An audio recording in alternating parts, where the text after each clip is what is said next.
La déforestation importée, ce sont l'ensemble des matières premières ou des produits animaux ou végétaux que nous importons et dont la production dans le pays d'origine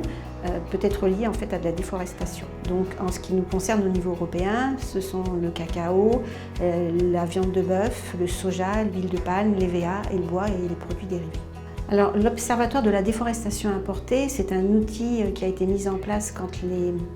fabricants d'aliments ont signé un manifeste qui a devancé la réglementation européenne, qui était de se dire on n'importera plus de soja importé à partir de 2025. Donc il fallait pouvoir mesurer en fait le travail réalisé pour atteindre cet objectif. Et donc ce qui est très intéressant, c'est que dans le cadre du Duralim, on récupère en fait l'ensemble des informations qui concernent les importations de soja, aussi bien qualitativement que quantitativement, et ça nous permet de suivre de façon très pointue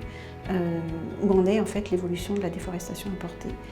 en France en ce qui concerne le soja. Et ça permet de savoir de quoi on parle, par exemple,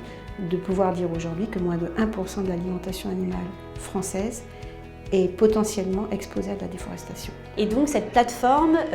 peut permettre de partager des bonnes pratiques, d'identifier des solutions et des stratégies collectives pour à la fois